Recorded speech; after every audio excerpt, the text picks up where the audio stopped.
Happened in the 90's. It was dubbed the case of the century, man. I was already over it before it began because it was interrupting everything, like you said, man. It was cutting into daytime programming, my grandma's soaps, and you don't fuck with my grandma's soaps. And it interrupted the finals, man. So Los Angeles streets emptied and drink orders stopped at bars as people watched on television. Every television show, The Chase, ABC, NBC, CBS, CNN, local news outlets interrupted regularly scheduled programming to cover the incident, watched by an estimated 95 million viewers nationwide. Only 90 million had watched that year's Super Bowl. While NBC continued coverage of Game 5 of the NBA Finals between the Knicks and the Rockets at Madison Square Garden, the game appeared in a small box in the corner, while Tom Brokaw covered The Chase. The Chase was covered live by ABC anchors Peter Jennings and Barbara Walters on behalf of the network's 5 news magazines, which achieved some of the highest ever ratings that week. That Chase was also broadcast internationally, with Gascon's relatives in France and China seeing him on television. I mean, you just think of that. Think of all that what you just said. They interrupted an NBA game, which in and of itself, that in and of itself is even to this day is mind-boggling. They would do it, but they wouldn't do it to that extent. You know, they'd come back to the game. So this was that big of news, and it's just one of those things where it's so mind-boggling, but it's just, this is just evidence that, if he did kill her, celebrities are just normal people that are capable of just the same, it's just because you're a celebrity doesn't mean you're special at all. So this motherfucker, in my mind, and I'll say that to catch up on this, I spent as much time last night as I could just watching the shit about OJ, which is why I kind of know what he did post-trial. Yeah. But it's mind-boggling, like all the stuff, like the circus it became, and how, I don't know, like even somebody like that, like somebody this famous can almost create a situation where you can't convict him because he's that famous. And it's weird that was OJ Simpson too. It seems odd to me thinking back that he was that famous, but it just was what it was, I guess. Dude, yeah, man. Because that year they came out with Hot Shots, or Naked Gun. Yeah, that same year, man. Plus, he was the Avis guy. He was on TV. He was a color commentary guy for the football too. So he was just all over the place. He was prolific. He was a great football player, and then this happened. And I mean, I think really to me the most interesting, other than the trial itself, which my note on the trial was. I'm not sure. I'm sure you could look it up, but can you just think about what the exact dollar amount was that after when it was all said and done for the criminal trial, what OJ Simpson spent on lawyers? Because the only thing I got quickly was that, let me see, Robert Shapiro, which was one of his main lawyers, was making 100 G's every month off him. So he made 100 G's a month for a year plus. So that's about $1 million. So God damn. That's one guy. And you can only imagine like what Johnny got, what all those other people got. And I guess that's what it takes, man. $4 million can get you out of jail. You won't go to jail. The dream team, they called it, man. And then I don't know if Kardashian, if it was he a part of it, or was he just like a special? No, because he was personal friends with OJ. So initially he was brought. OJ didn't have a lawyer, and Robert Kardashian was a lawyer. So initially OJ brought him on when he like turned himself in just to sort of represent him, and then he's had to hire like Bob Shapiro, Johnny Cochran. There was a fucking shit ton. I can't remember all of them, but there was a shit ton. And they were all like top of the game, the best lawyers in the country. But Robert Kardashian, and this is another interesting thing about afterwards, like he served as that. And basically through the trial, he was a liaison between the lawyers and OJ. So like the video I watched where he was speaking with Barbara Walters about it after the trial, how he had regrets about it and reservations on getting OJ off. Getting him acquitted. He said that he basically what he did was the lawyers would have bad news and he would deliver bad news to OJ, whatever it was. So like he said he wasn't paid that much. He initially made some money, but afterwards he was not paid. And a lot of the lawyers obviously didn't get paid everything because OJ just went into complete bankruptcy. But Robert Kardashian, father of Kim Kardashian, obviously that's a very famous name, famously after the trial, and you can even see his reaction when OJ is acquitted. He thought he regrets it. He has regrets. He has doubts. He said in the video I watched that he heard Robert Shapiro one time say what he thought happened, which was that OJ went over to stab Nicole's tires, like just fuck with her mentally and like stab her tires, but he got caught. And when he got caught, he went into rage mode and just killed the bitch. But he thought, as his main lawyer, that OJ had killed him, or at least allegedly that's what he thought. I think he's actually, maybe he's not dead, but I don't think he's going to admit to that. Robert Shapiro, yeah, and like you said, that was one of the main lawyers. Of course, there was Johnny Cochran, but those were the main two, Shapiro and Cochran, man. And this is a Chris Rock joke as far as like black people celebrating the, not guilty whole deal, man. I'm still waiting on my OJ prize.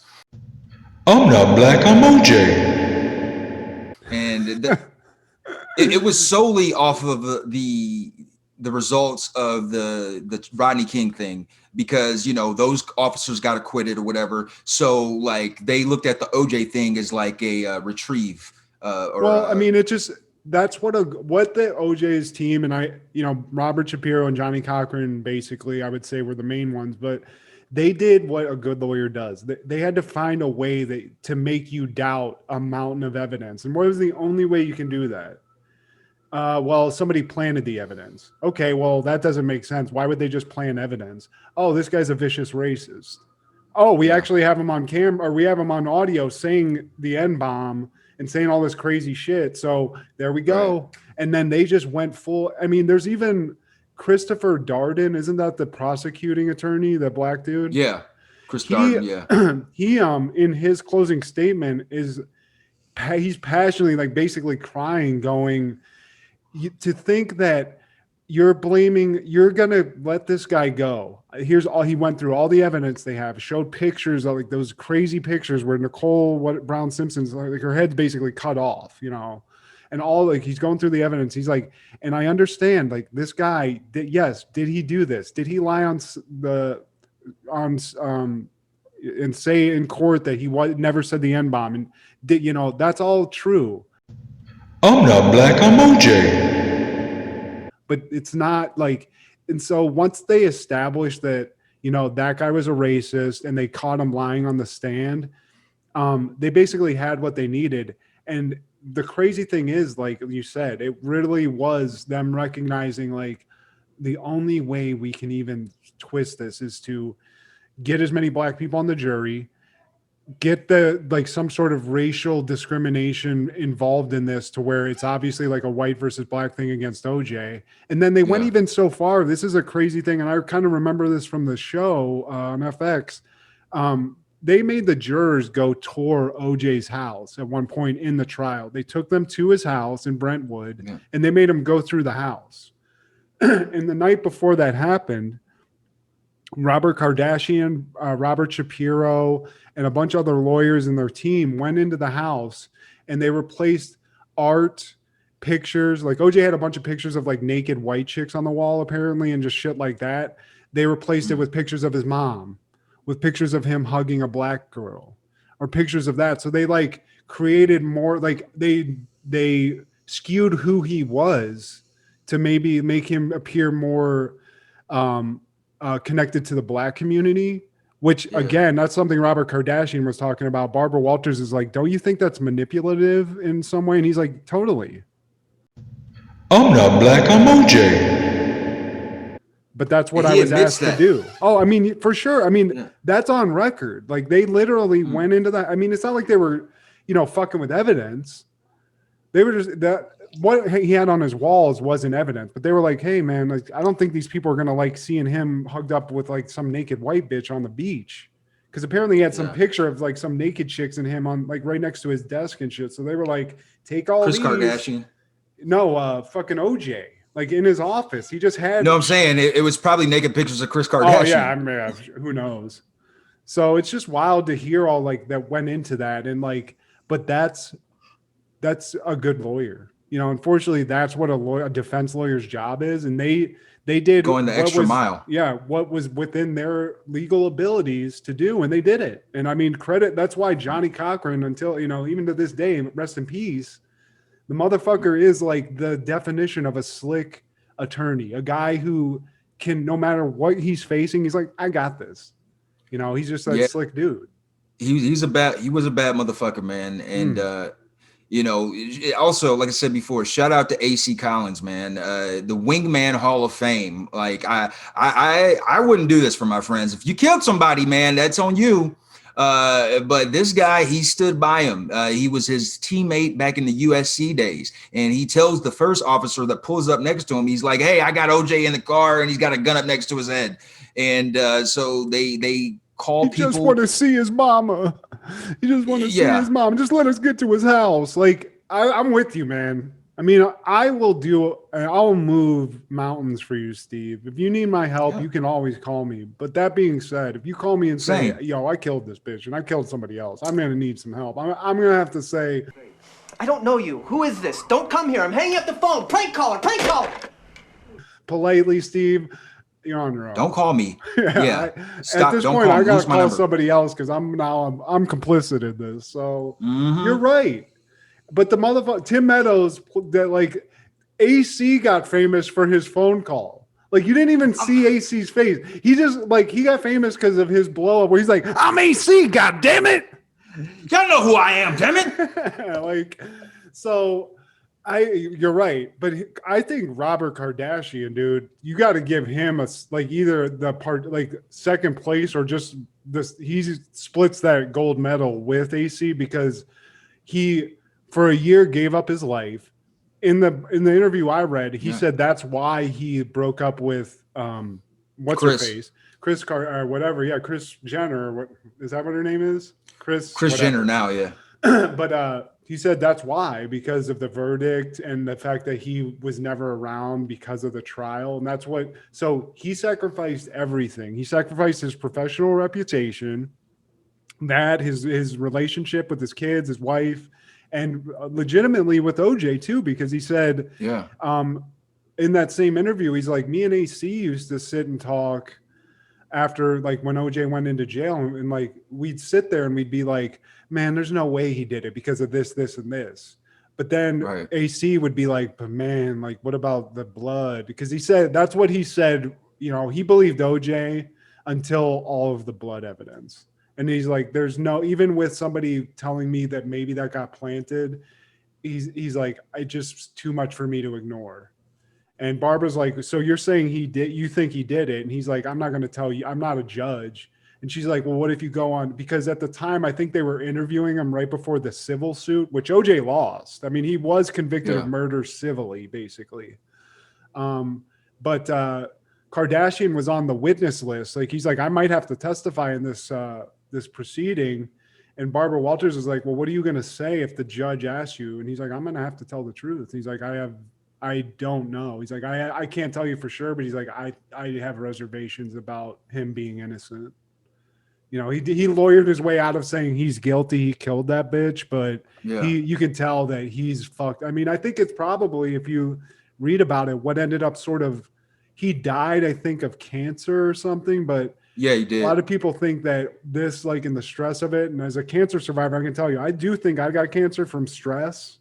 I think that's one of the main things. And this guy just carried this burden with him. And I think it ended up, legitimately making his body turn on him and kill him, because he stood up for a murderer and after the fact realized that the guy probably did it, And same thing happened to Johnny Cochran, man. He had brain cancer. So, I mean, this wasn't the only case that Johnny Cochran covered, man. He covered, he did the Snoop case. He did the Sean Combs case. And that he's got a lot, and this is why I give props to these especially defense attorneys, man. Not just attorneys, but defense attorneys, man. You can have heavy plates, and you can even be in a small town like Sandusky, Ohio, and man, they killing people there too. And I just can't imagine just dealing with one case. These people dealt with like high profile celebrity cases, man. All of them dire. They dealt with murder cases, man. And I mean, that's what's crazy to me about defense attorneys, though, because there's this thing where, ethically they shouldn't, if they think somebody murdered somebody, they shouldn't be doing it. So like, that's the thing. But it's like, I think, they have to figure that out themselves, but they have to also, like these guys, once they say to themselves, I'm going to, represent this guy as a defense attorney, then they have to do, it's not even really the fact checking to me. It's like creating like this story. It's almost like they're writers, like they have to create just even like a direction that they want people to go to and just keep like nudging them there. It's weird. Every time you have to compartmentalize, man. And you have to like take away those, like the real fact. I mean, you're using facts, but like you said, you have to kind of like create that in a slant. You have to create slants because your ultimate goal is to get your guy or gal off scot-free, man. And that's a tough job itself, man, to do that compartmentalization, man. Especially dealing with something so high profile. Well, plus it's 4D chess, because in this case specifically, it was the defense attorney creating and starting the storyline of racism, the systemic racism that caused all that. So they did that, and that was the only course of action that they had. But then they had to play 4D chess and sort of allow the prosecution to also hang themselves and fuck up, because like Darden will even say like the glove thing. He's like, that was the biggest fucking mistake that we ever did, was allowing him to put the glove on. There was no need to. And if you watch it, it's one of those things that I always thought, even when it happened, that, they'd always show him and he'd hold it up and he'd put it on and he'd stretch it. But it was like, he had a rubber glove on. He has a huge hand. He's got a glove that's old, that has dried blood. It's all fucked up and leathery. And he just sort of sticks his fat ass fingers in there. And, with a glove already on, and it just doesn't fit. If you made him do it, if somebody went over and like tried to pull it on or remove the plastic glove that he had on his, hand, it probably would have fit just fine. But visually, it just wasn't like, it wasn't completely certain. When you looked at it, it's like, oh, it doesn't really fit, but it's like, that don't fucking matter at all. This doesn't matter at all, but that's the thing. That's really what sort of sold that case. And it was because the prosecution allowed him to do it. Like, it wasn't originally, he wasn't supposed to put that shit on, but then defense like said, let's do it. And prosecution let them do it. And it was like, basically you fucked yourself.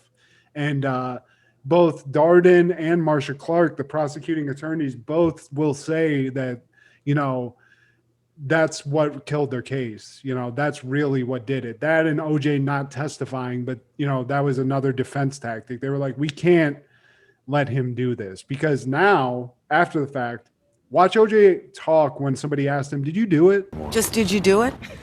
No, I didn't. Nope. Did not do it. Because there's plenty of interviews out there after this case, even very recently, where people are like, OJ, did you do it? And it's always like, hey, man, I know I didn't do it. It's always like this weird energy where it's like, bro, what? You don't need a second to think. You should just go, absolutely not. I did not kill that. Hell no. It's like, and don't smile when you answer me. Like, don't say it with a grimace. So it's credit to the defense attorneys. I could never be a lawyer, but I do think that's very interesting. But now I'd like to talk about the most interesting part of this case, which is what happened afterwards. Because I think that's also just as interesting, because basically we get a full indication that karma exists in the world, because, he made it. He didn't get charged. He paid basically a fine to murder two people because he lost a civil suit. But then he just kept living his life. And, he didn't stay out of the limelight. There's plenty of him like carousing with women. There's videos of in him Miami. just doing shit. Dude, and I'm gonna put it here, but there is a crazy fucking interview he did, okay? And he did this. They ask him the questions. They talk about the trial, and this was way after the, like, maybe 5-6 years after the trial was all over and everything. So the woman, it's a woman that's interviewing him, and she's like, I asked him, we did our interview, and then he asked me to come back to his dressing room, because the last question she asked him was whether or not he did it. And I guess he didn't appreciate that. Yeah. So OJ, she goes, and she's being filmed. So like, as she approaches, she knocks on OJ's door. And even if this was scripted, Steve, this is the most insane thing I've ever seen. OJ whips the door open, has a knife in his hand. Maybe it was a fake knife. It looked like a real knife. And he goes, Ree!